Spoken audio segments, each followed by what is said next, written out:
Welcome to TV Cartoon, your fun zone.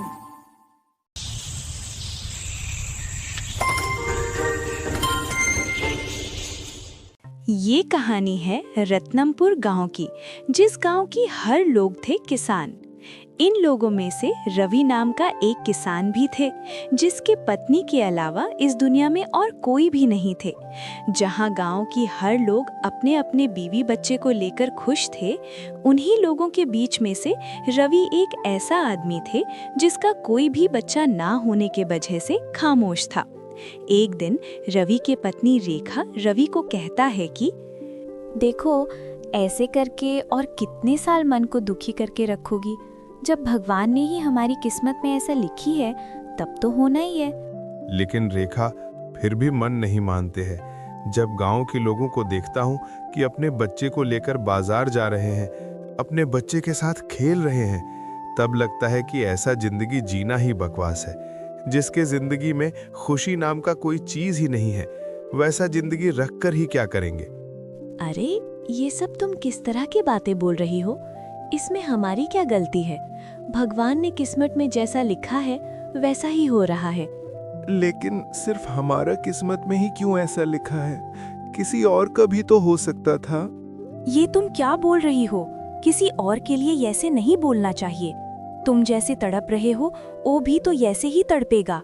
और तुम किसी और के बारे में ऐसा कैसे सोच लिया? अब तो लगता है कि तुम कुछ भी बोल रहे हो। ये सब बातें बोलते बोलते रवि रोने लगता है।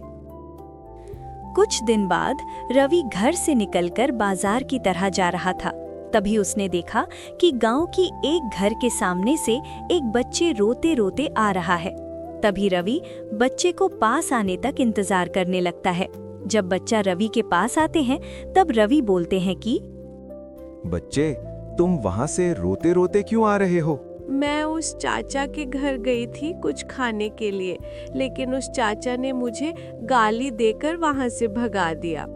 लेकिन तुम अपने घर छोड़कर दूसरे के घर में क्यों खाना मांगने चली थी? चाचा जी, मेरी कोई अपना घर नहीं है। मैं पड़ोस की गांव में रहती थी, लेकिन वहाँ के लोग मुझे घर से निकाल दिया है क्योंकि मेरी मम्मी पापा नहीं है। ये सब सुनने के बाद रवि कुछ सोचने लगता है। कुछ सोचने के बाद कहा, अरे सुनो, अब से तुम्हें और रोने की जरूरत नहीं है। तुम एक काम करो, तुम मेरे साथ मेरे घर में चलो। और हाँ, तुम्हारा नाम पूछना ही तो भूल गया। मेरी नाम गीता है। रवि और कुछ पूछताछ करने के बाद गीता को लेकर वहां से घर की तरह चलने लगता है। घर आने के बाद रेखा को सब कुछ बताते हैं। फिर रेखा बोलती है कि तुम सच में कह रही हो इस बच्चे की मम्मी पापा नहीं है? तो ये बच्चा जाएगा कहाँ? अरे रेखा, तुम समझ क्यों नहीं पा रहे हो? फिर रवि और रेखा इस बच्ची के बारे में एक दूसरे बातें करने लगता है और बच्ची को अपनी बच्ची की तरह पालने के लिए रख देता है। ऐसे ही रवि और रेखा की जीवन गीता को लेकर अच्छे से चलने लगता है। कुछ दिन बाद एक दिन गीता गांव की कुछ बच्चे के साथ खेल रहा था। तभी एक बच्चा दौड़ते दौड़ते गिर जाते हैं और रोने लगता है।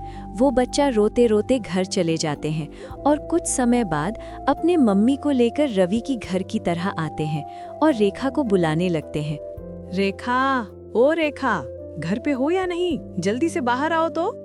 रेखा गीता को लेकर घर से बाहर आते हैं और कहता है, क्या हुआ बहन? इतना गुस्से में क्यों हो? कुछ हुआ है क्या? कुछ हुआ है मतलब? तुम्हारी बच्ची ने मेरी बच्ची को मारकर घर में छुपी है और कह रही हो क्या हुआ है? नहीं मम्मी, ये आंटी झूठ बोल रही है। मैंने उसे नहीं मारा, वो खुद ही गिर गया।